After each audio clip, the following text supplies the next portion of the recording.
At Apia, I had the pleasure of meeting Mr. A. Young, the father of the late Queen Margaret, who was Queen of Manoa from 1891 to 1895. Her grandfather was an English sailor who married a princess.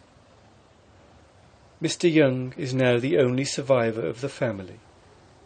Two of his children, the last of them all, having been lost in an island trader, which a few months before had sailed, never to return. Mr. Young was a Christian gentleman, and his daughter Margaret was accomplished in graces that would become any lady. It was with pain that I saw in the newspapers a sensational account of her life and death, taken evidently from a paper in the supposed interest of a benevolent society, but without foundation in fact. And the startling headlines saying, "Queen Margaret of Manoa is dead," could hardly be called news in 1898, the Queen having been dead 3 years. While hobnobbing, as it were, with royalty, I called on the king myself, the late Malietoa. King Malietoa was a great ruler. He never got less than $45 a month for the job, as he told me himself, and this amount had lately been raised, so that he could live on the fat of the land, and not any longer be called Tin of Salmon Malietoa by graceless beachcombers. As my interpreter and I entered the front door of the palace, the king's brother, who was viceroy, sneaked in through a taro patch by the back way, and sat cowering by the door while I told my story to the king. Mr. W. of New York, a gentleman interested in missionary work, had charged me when I sailed to give his remembrance to the king of the Cannibal Islands, other islands of course being meant. But the good King Malietoa, notwithstanding that his people have not eaten a missionary in 100 years, received the message himself, and seemed greatly pleased to hear so directly from the publishers of the Missionary Review, and wished me to make his compliments in return. His Majesty then excused himself, while I talked with his daughter, the beautiful Faamu-Sami, a name signifying to make the sea burn, and soon reappeared in the full-dress uniform of the German Commander-in-Chief, Emperor William himself. For, stupidly enough, I had not sent my credentials ahead, that the king might be in full regalia to receive me. Calling a few days later to say good-bye to Faamu-Sami, I saw King Malietoa for the last time.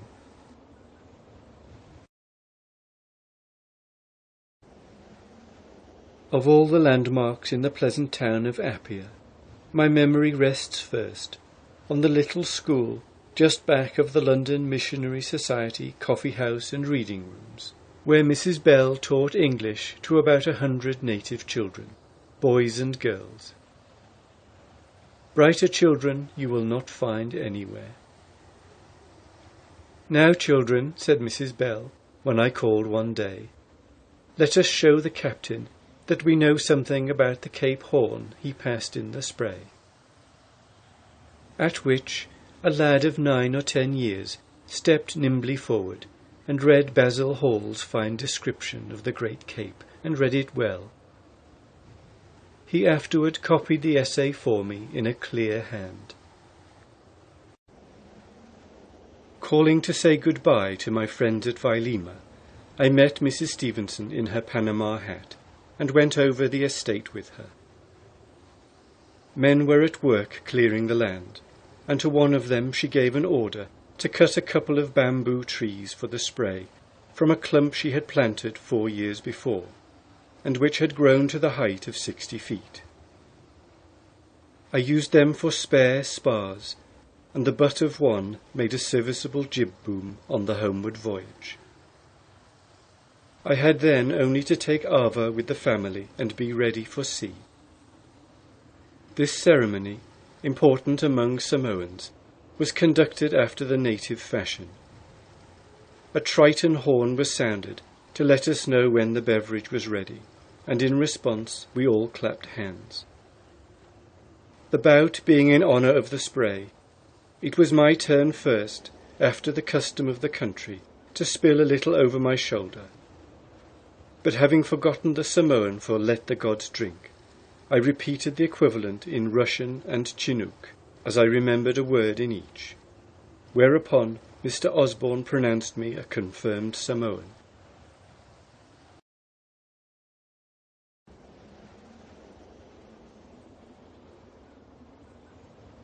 Then I said Tofar to my good friends of Samoa, and all wishing the spray bon voyage, she stood out of the harbour August 20, 1896, and continued on her course.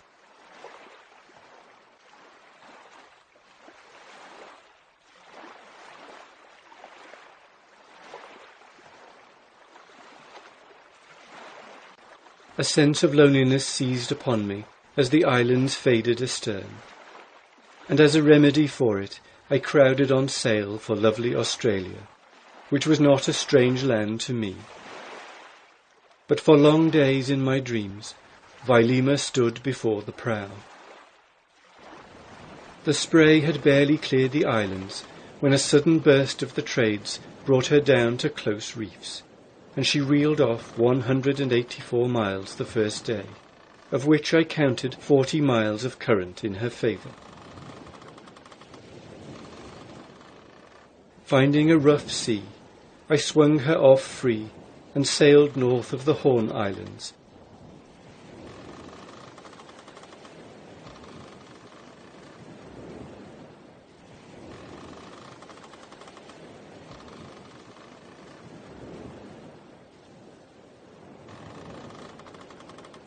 Also north of Fiji instead of south, as I had intended, and coasted down the west side of the archipelago. Thence I sailed direct for New South Wales, passing south of New Caledonia, and arrived at Newcastle after a passage of 42 days, mostly of storms and gales.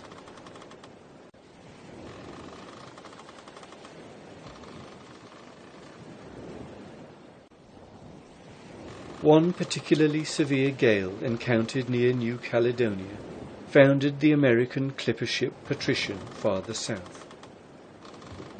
Again, nearer the coast of Australia, when, however, I was not aware that the gale was extraordinary, a French mail steamer from New Caledonia for Sydney, blown considerably out of her course, on her arrival reported it an awful storm, and to inquiring friends said, "Oh my, we don't know what has become of the little sloop Spray.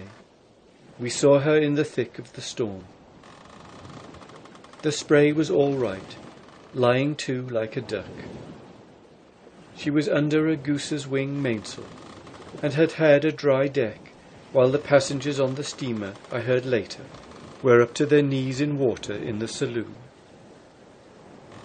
When their ship arrived at Sydney, they gave the captain a purse of gold for his skill and seamanship in bringing them safe into port. The captain of the Spray got nothing of this sort. In this gale, I made the land about Seal Rocks, where the steamship Catherton, with many lives, was lost a short time before. I was many hours off the rocks, beating back and forth, but weathered them at last.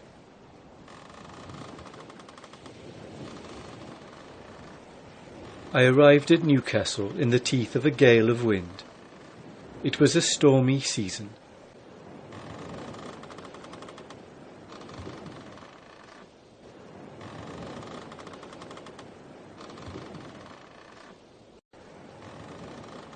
The government pilot, Captain Cumming, met me at the harbour bar, and with the assistance of a steamer, carried my vessel to a safe berth.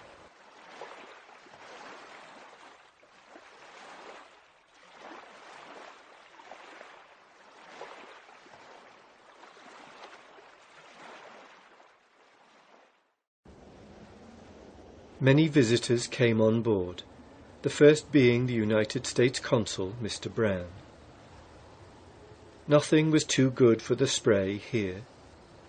All government dues were remitted, and after I had rested a few days, a port pilot with a tug carried her to sea again.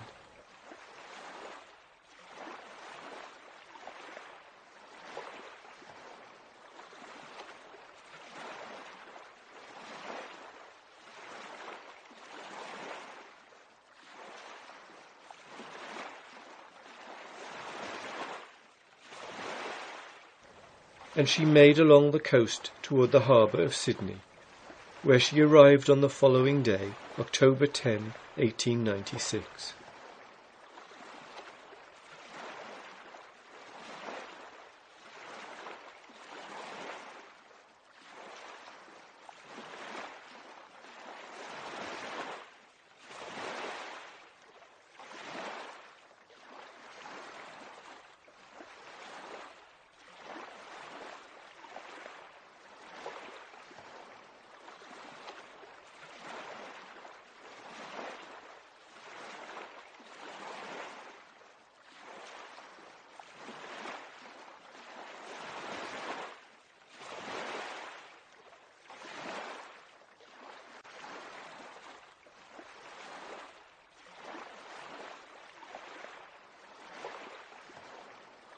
I came to in a snug cove near Manly for the night, the Sydney Harbour Police giving me a pluck into anchorage while they gathered data from an old scrapbook of mine, which seemed to interest them.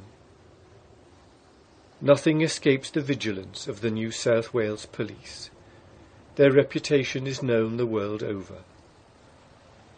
They made a shrewd guess that I could give them some useful information, and they were the first to meet me. Someone said they came to arrest me, and, well, let it go at that. Summer was approaching, and the harbour of Sydney was blooming with yachts.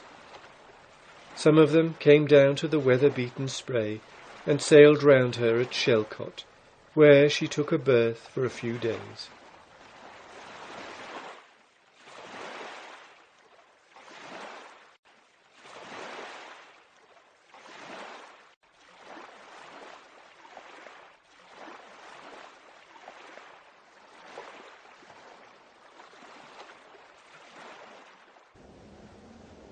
At Sydney, I was at once among friends.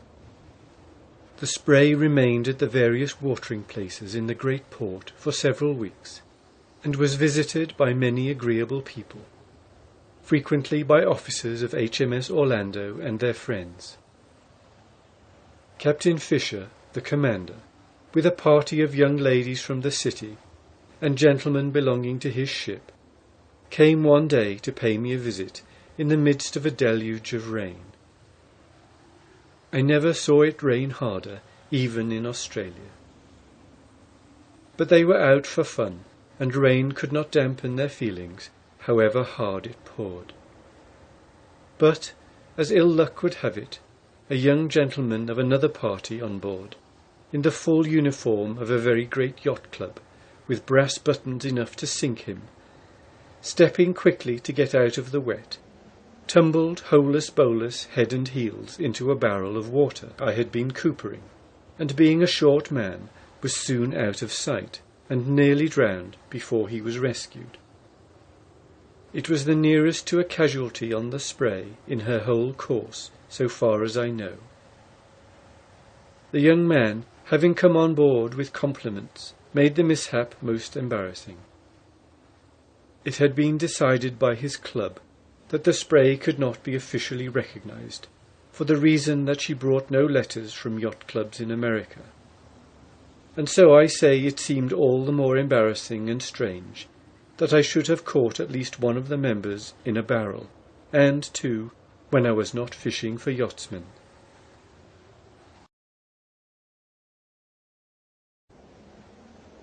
The typical Sydney boat is a handy sloop of great beam and enormous sail-carrying power. But a capsize is not uncommon, for they carry sail like Vikings. In Sydney I saw all manner of craft, from the smart steam launch and sailing cutter to the smaller sloop and canoe pleasuring on the bay. Everybody owned a boat. If a boy in Australia has not the means to buy him a boat, he builds one, and it is usually one not to be ashamed of. The Spray shed her Joseph's coat, the Fuego mainsail, in Sydney, and wearing a new suit, the handsome present of Commodore Foy, she was flagship of the Johnston's Bay Flying Squadron when the circumnavigators of Sydney Harbour sailed in their annual regatta. They recognised the Spray as belonging to a club of her own, and with more Australian sentiment than fastidiousness, gave her credit for her record.